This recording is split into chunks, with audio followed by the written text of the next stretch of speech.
बात कही है वो निंदक नियरे वाकिये वाले टर्म को उन्होंने एक तरह से रखा है कि चूंकि आरएसएस और बीजेपी जिसके खिलाफ वो लगातार राजनीतिक लड़ाई लड़ रहे हैं, तो और उनके खिलाफ बीजेपी और आरएसएस लगी हुई है, तो उस वजह से इनको मार्गदर्शन मिले और इन्हें पता चल रहा है कि ये अपनी कमियां कैसे दूर करें और कैसे अपने आप को ठीक करें। इस महीने में वो हमारे गुरु हैं। तो जाहिर बात है बीजेपी को अधिकार है कि वो ये कहे कि भाई राहुल गांधी ने उनको गुरु मान लिया है, तो ये वो कह सकते हैं, लेकिन राहुल गांधी ने इसी परिप्रेक्ष्य में अपनी बात कही है। अब ये एक बात जरूर है कि 2024 को लेकर के, क्योंकि आज का दिन बीत जाएगा, 2023 शुरू हो जाएगा और हम नए साल का जश्न मना रहे हैं, उस जश्न में डूबे हुए हैं। तो 2023 जो है क्योंकि बहुत महत्वपूर्ण साल है और इस वर्ष 9 राज्यों में, अगर जम्मू कश्मीर में चुनाव हुए तो 10 राज्यों में चुनाव होने वाले हैं।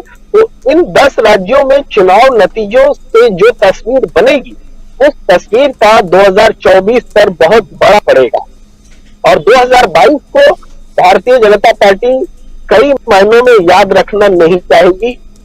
देखिए 2022 कांग्रेस के लिए इस मायने में महत्वपूर्ण है, हिमाचल जैसा प्रदेश जहां सबसे ज्यादा हिंदू आबादी है, जहां सबसे ज्यादा सवर्ण आबादी है, जहां सबसे ज्यादा वो तबका है जिस पर बीजेपी अपना अधिकार समझती है कि ये हमारे वोटर्स हैं, उसको कांग्रेस ने कब्जा किया है, हासिल किया है।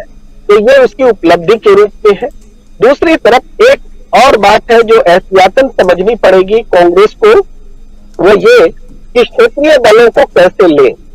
देखिए भारतीय जनता पार्टी ने तो कहा था कि क्षेत्रीय दलों का अस्तित्व ही नहीं है, तो इस कारण उनको बिहार खोना पड़ा।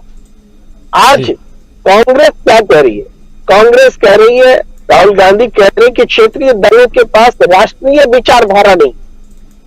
मेरे ख्याल से यहां कांग्रेस को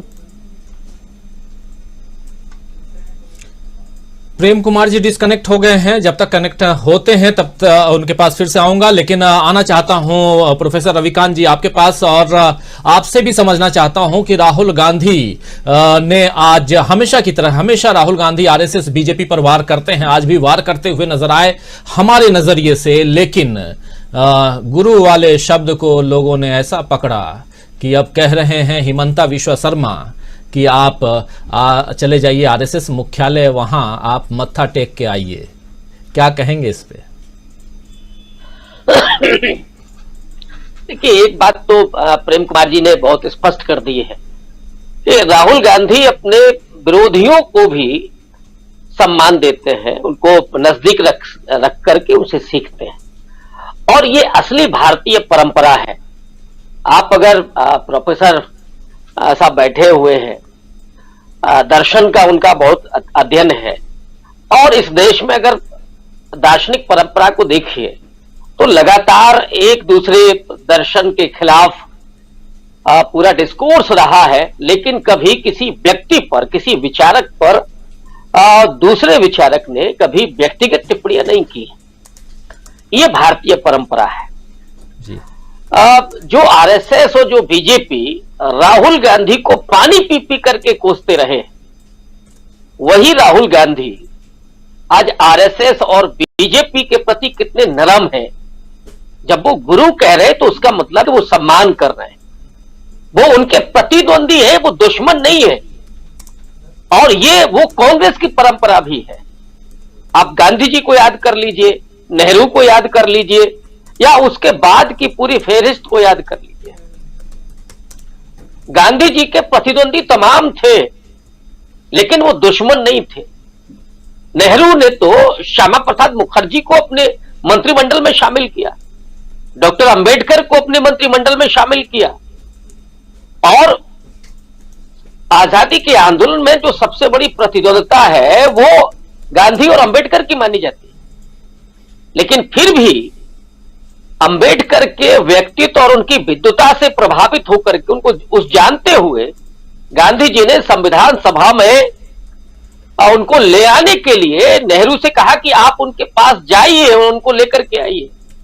ये है असली भारतीय परंपरा।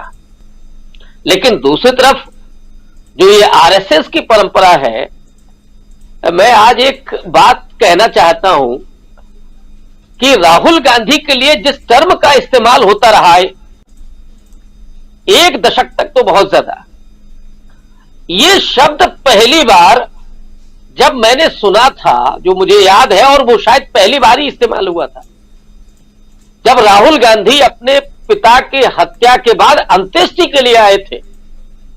और उस समय अगर वो चित्र अगर आपको याद होंगे ही, बिल्कुल, तो एक दुबले पतले काया में चश्मा लगाए और बहुत दुखी, जिसने अपने पिता को खोया हो और अंत्येष्टि के समय हो, तो ऑब्वियस है कि राहुल गांधी जिस तरह के दिख रहे थे, लेकिन आरएसएस उसमें भी अपना अवसर देख रहा था। और उस समय पहली बार राहुल गांधी के लिए वो शब्द का इस्तेमाल हुआ कि अरे ये तो पप्पू दिख रहा है। वहां से आरएसएस ने और बीजेपी ने जो राहुल गांधी की छवि को धूल दूसरित किया, जो डिस्क्रेडिट किया, तो उनको बदनाम किया। लेकिन आज राहुल गांधी ने इस देश को नाप उठते हुए अपने पैरों से न सिर्फ उस छवि को दूर किया है जो जिसको लगाया गया था, जिस छवि को आरोपित किया गया था, बल्कि उन्होंने इस देश को जोड़ने में और एक करने में भी बहुत बड़ी भूमिका अदा की है। और इससे उन्होंने सीखा भी बहुत कुछ है।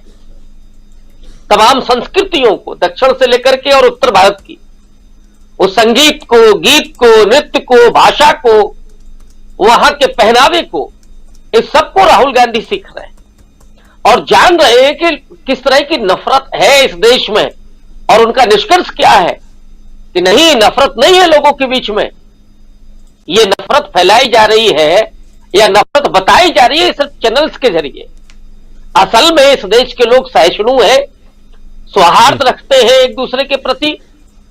लेकिन आरएसएस के प्रति जो उन्होंने कहा, उसको बजाय इसके कि एक प्रतिद्वंदी दूसरे प्रतिद्वंदी के लिए कितने सम्मानजनक शब्दों का प्रयोग कर रहा है, बजाय इस बड़प्पन के राहुल गांधी को इसमें भी आप डिस्क्रेडिट करेंगे, उनके लिए अपमानजनक शब्द कहेंगे, तो दरअसल इनकी फितरत है।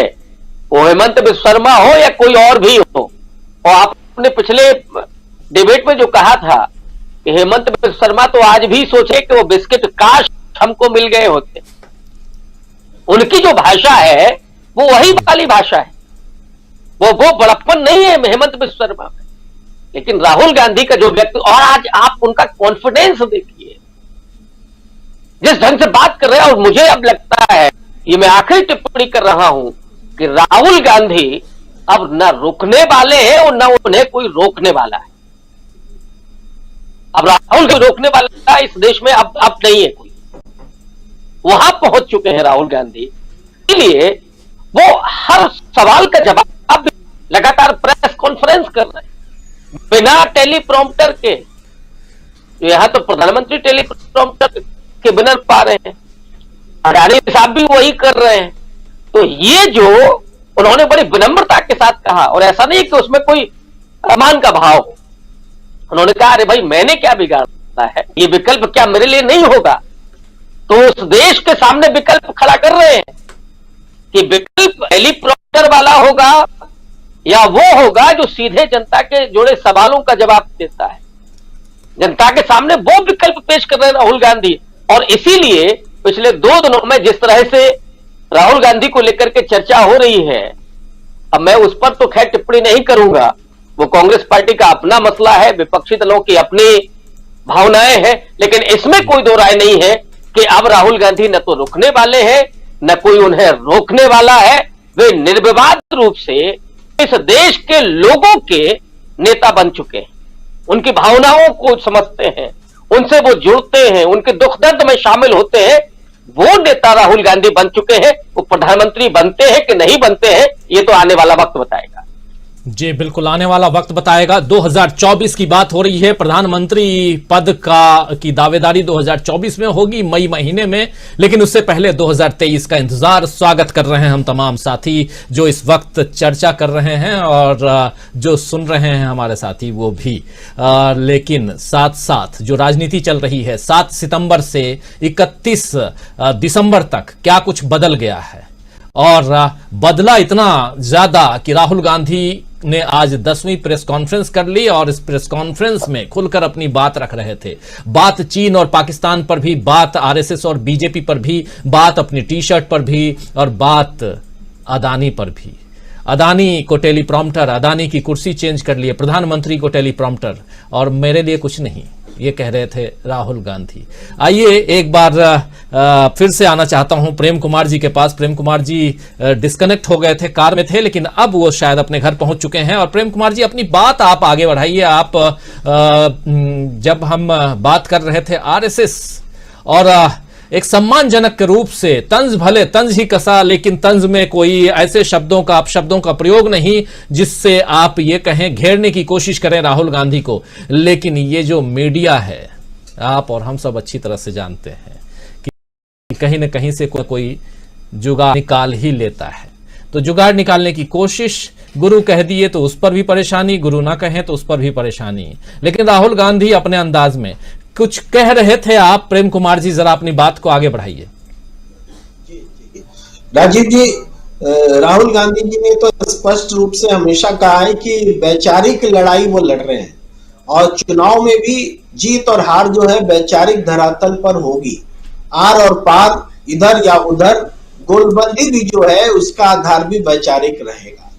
अब ये बात बहुत अजीब लग रही है कि आरएसएस और बीजेपी के लोगों को राहुल गांधी चाहिए, भाई कि राहुल गांधी इस पाले में आ जाए, उन्होंने तो गुरु मान लिया है, ऐसा कहते हुए भी सही वो इच्छा यही रख रहे हैं कि राहुल गांधी